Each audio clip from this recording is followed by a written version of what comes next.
ചാക്കോച്ചൻ എന്റെ അടുത്ത കൂട്ടുകാരനാണെങ്കിലും ഒരുപക്ഷെ ഇഞ്ചക്കാടന്മാരോടുള്ള വിരോധം കൊണ്ടാണ് ഇങ്ങനെയൊക്കെ പറഞ്ഞതെന്ന് ഞാൻ ന്യായമായി സംശയിച്ചു. പക്ഷെ ഇപ്പോ ഔസപ്പച്ചൻ പറഞ്ഞപ്പോ എനിക്ക് ഉറപ്പായി. നീ കാര്യം എന്താന്ന് വെച്ചാൽ തെളിച്ചു പറ. അമ്മച്ചി, ചുങ്കത്തറ വലിയ മുതലാളിയുടെ ഏറ്റവും അടുത്ത വിശ്വസ്തനായിരുന്നു നമ്മുടെ ഇച്ചായൻ. ഇച്ചായനോട് ചോദിക്കാതെ മുതലാളി ഒന്നും ചെയ്യത്തില്ലായിരുന്നു. ഇവരുടെ അടുപ്പം കാരണം ഇഞ്ചക്കടമത്തായിക്ക് അവിടെയുള്ള സ്ഥാനം നഷ്ടപ്പെടുമോ എന്ന് അവർ ഭയപ്പെട്ടു. നീ എന്തായി പറഞ്ഞു വരുന്നത്? എന്തായാലും ഞാൻ നാളെ പോകും. ഞാൻ പറയുന്ന വിവരങ്ങൾ തൽക്കാലം പിള്ളേർ അറിയരുത്. നീ എന്നെ ആദ്യ പിടിപ്പിക്കാതെ കാര്യം എന്താന്ന് വെച്ചാ പറവാനേ. ഇച്ചായന്റെ മരണം ഒരു ആക്സിഡന്റ് ആയിരുന്നില്ല അമ്മച്ചി. തൊന്നിച്ചനെ കൊന്നതാ. ആര്? തൊന്നിച്ചന്റെ ഏറ്റവും അടുത്ത കൂട്ടുകാരൻ ഇഞ്ചക്കാടൻ മത്തായി. ക്രിസ്തുമസിന്റെ തലേന്ന് രാത്രി.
എന്ത് പറ്റി ഇങ്ങോട്ടൊക്കെ? വേണ്ട വേണ്ട വേണ്ട വേണ്ട വേണ്ട, പെട്ടിയൊക്കെ വച്ചേക്ക് കുഞ്ഞെ, ഞാനിപ്പോ താഴോട്ട് വരാം. ബീനക്കുഞ്ഞെ, ഇത് ആരാ വന്നിരിക്കുന്ന നോക്കിയേ. പിന്നെ എന്തൊക്കെയുണ്ട് കുഞ്ഞെ വിശേഷങ്ങള്? അന്നക്കുട്ടങ്ങ് മെലിഞ്ഞു പോയല്ലോ. അയ്യോ, ആരാണ്ട് കണ്ണു വിട്ടതാ കുഞ്ഞെ. കുഞ്ഞു നടന്നോ, ഞാൻ എടുത്തോണ്ട് വന്നോളാം. അയ്യോ, ഇത് ആര്? ഷേളി മോളോ? വരുന്നവരെ അറിയിച്ചാൽ അയക്കുമായിരുന്നല്ലോ. നിങ്ങൾക്കൊക്കെ ഒരു സർപ്രൈസ് ആയിക്കോട്ടെ എന്ന് കരുതിയതാ. താണ്ടമ്മച്ചിക്കൊക്കെ സുഖമാണോ മോളെ? വാ വാ. നീ എന്താ ഒന്നും അറിയിക്കാതെ? നിന്റെ അടുത്ത് വരാൻ എന്തോന്ന് അറിയിക്കാൻ? വാ ഇരിക്ക്. പിന്നെ നിനക്ക് മറ്റൊരു സർപ്രൈസ് ന്യൂസും കൂടി ഞാൻ കൊണ്ടുവന്നിട്ടുണ്ട്. എന്താ അത്? ഞാൻ ഇനി ഇവിടെ തന്നെ കൂടിയാലോ എന്ന് വിചാരിക്കുക. അത് നല്ല കാര്യമാ. അന്യ വീടൊന്നും അല്ലല്ലോ, ചേച്ചിയുടെ വീടല്ലേ? അത് തന്നെ. ഇവിടെ താമസിച്ച് കോളേജിൽ പോവാന്ന് അന്നമ്മച്ചി നിർബന്ധിച്ചപ്പോ ഞാൻ വേണ്ടെന്ന് പറഞ്ഞില്ലേ? പിന്നെ അതേപ്പറ്റി ഓർത്തപ്പോ അമ്മച്ചിയുടെ മനസ്സ് വേദനിച്ചിട്ടുണ്ടാവുമെന്ന് എനിക്ക് വല്ലാതെ വിഷമം തോന്നി. പിന്നൊന്നും ആലോചിക്കാൻ നിന്നില്ല, നേരെ ഇങ്ങി പോന്നു. അപ്പൊ ഇങ്ങോട്ട് പോകുന്നത് വീട്ടിൽ അറിയാവോ? ഞാൻ വീട്ടിൽ പറഞ്ഞിട്ടാ പോന്നത്. എന്നാ നിങ്ങൾ വർത്താനം പറഞ്ഞിരിക്കെ, ഞാൻ പോയി ഇത്തിരി കാപ്പി ഇടട്ടെ. ഓടിയപ്പുറത്ത് ആരെ കണ്ടാലും വായി നോക്കി നിൽക്കും. അപ്പുറത്തോട്ട് വരാൻ. നീ വാ, നമുക്ക് മുകളിലേക്ക് പോവാം. ഇതാ നിങ്ങളുടെ ബെഡ്റൂം. ആഹാ, ഇതെന്നെടുത്തു? കല്യാണം കഴിഞ്ഞതിന്റെ പിറ്റേ ദിവസം സ്റ്റുഡിയോ പോയി എടുത്തതാ. നന്നായിട്ടുണ്ട്. ഇതിന്റെ 1-2 കോപ്പീസ് എനിക്ക് വേണം. കോളേജിലെ ഫ്രണ്ട്സിനെ കാണിക്കാനാ. ഇവിടുന്ന് കോളേജിൽ പോയി പഠിക്കാൻ അമ്മച്ചി പറഞ്ഞപ്പോ നീ അന്ന് കേട്ടില്ലല്ലോ. ഇപ്പൊ എന്താ പെട്ടെന്ന് അങ്ങനെ തോന്നാൻ? അത്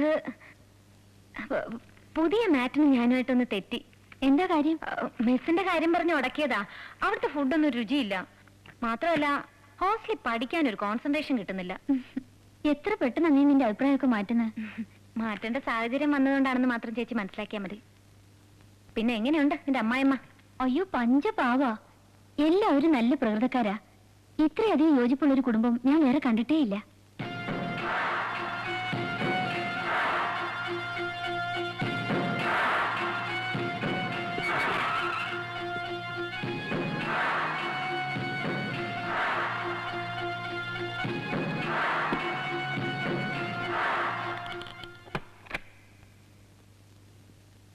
മോളെ, ഷേലി ചോറിനാൻ വിളിക്കേ. അവള് കുളിക്കാൻ പറ്റി.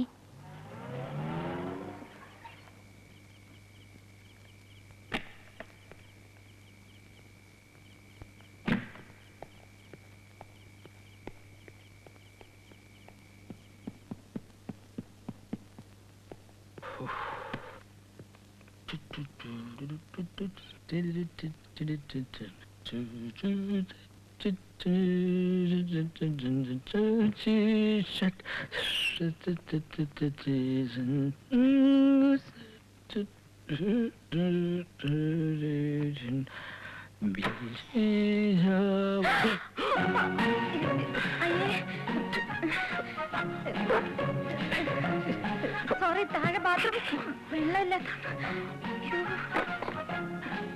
അയ്യോ, എന്റെ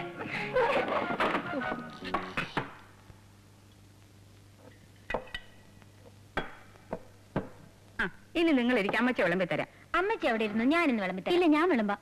നിങ്ങൾ ഇരിക്കും, ഞാൻ വിളമ്പാന്ന് പറഞ്ഞു. പൊന്നെ അമ്മച്ചി, അമ്മച്ചി അവിടെ ഇരുന്നു, ഞാൻ വിളമ്പിത്തരാം. ഞാൻ വിളമ്പാൻ. അത് പറ്റത്തില്ല. ഞാൻ എന്തൊരു ശല്യം ഇത്! ആരെങ്കിലും ഒന്ന് പണ്ടാടി ഞങ്ങൾ ചുട് മൂട് വിളമ്പിയേ. അതെ.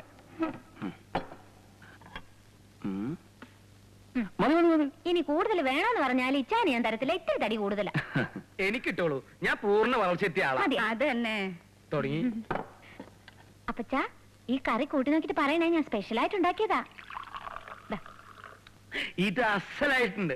കല്യാണം കഴിഞ്ഞിട്ട് ഇത്രയും കാലമായിട്ട് ഇത്രയും നല്ലൊരു കറി ഞാൻ കഴിച്ചിട്ടില്ല. ഈയിടെ കല്യാണം കഴിഞ്ഞ പിന്നെ ഇത്രയും കാലമായിട്ട് ഇത്രയും നല്ല കറി ഞാൻ കഴിച്ചിട്ടില്ല. നാളെ ഉണ്ടോ ഇങ്ങനെ പറയാൻ? അതെ, ഇതിനൊരു സഭയിൽ കൂട്ടാൻ കൊള്ളില്ലെന്നേ. ചീപ്പ് ചീപ്പ് ചീപ്പ് ക്വാളിറ്റി. എന്നെ ചാറ് ഒഴിക്കാൻ പറഞ്ഞു എന്റെ പൊന്നെ.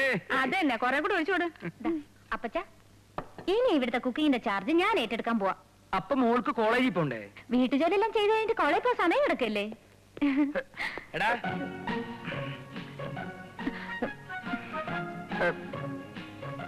നീ ഇതുവരെ എവിടെ പോയി കിടക്കായിരുന്നു?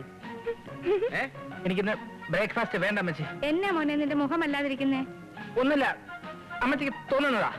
ആ, പിന്നെ അമ്മച്ചി, ഇന്നലെ നടന്നൊരു സംഭവം കേട്ടോ. അയ്യോ, വല്ലാത്ത തലവേദന. അയ്യോ. വെള്ളം കൊടുക്ക്.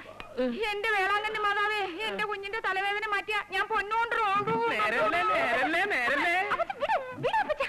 എന്താ അപ്പച്ചാ? എന്റെ മോളെ, ഈ മാസം ഇവള് നേരുന്ന 15ാമത്തെ നേർച്ചയായത്. തൊട്ടതിനും പിടിച്ചതിനൊക്കെ ഇവളിങ്ങനെ നേർച്ച നേർന്ന അവസാനം ഞാൻ വേളാങ്കണ്ണി മാതാവിന്റെ തിരുമുറ്റത്ത് എന്ന് പിച്ചെടുക്കേണ്ട വരും. അതന്നെ. എന്റെ ദൈവമേ. നമ്മൾ അയാളെ കൊണ്ട് പള്ളിയിലെത്താൻ കുറച്ച് വൈകിപ്പോയി. അല്ലെങ്കിൽ ഈ കല്യാണം നടക്കില്ലായിരുന്നു. ഏയ്, അവന് എന്നാത്തിന് കൊള്ളാം? വെറും വാഴപ്പിണ്ടി. അവിടെ ഭരണം നടത്തുന്ന മുഴുവൻ ആ തള്ളയല്ലയോ? അതെന്നാത്തിനാ? സ്വന്തം ചേട്ടനെ കൊന്ന് ഇഞ്ചക്കടം മത്തായി എന്ന് അറിഞ്ഞിട്ടും അവന് വല്ല ചൂടുണ്ടായിരുന്നു.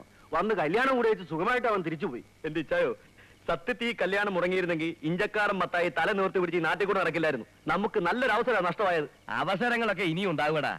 നിങ്ങളുടെ അപ്പച്ചനെ പറ്റിച്ചുണ്ടാക്കിയ കാശ് ആ മത്തായി മക്കളും ഇന്ന് അനുഭവിക്കുന്നത്. അധികനാൾ അവരങ്ങനെ സൂക്ഷിച്ച് ജീവിക്കണ്ട. അന്നേ ഞാൻ ഇച്ചായനോട് പറഞ്ഞതാ, മത്തായിയെ വിശ്വസിക്കരുത് വിശ്വസിക്കരുതെന്ന്. കേട്ടില്ല. തോമാച്ചനെ മാത്രമല്ല, ഇച്ചായനെ കൂടി അവൻ തട്ടിയേനെ.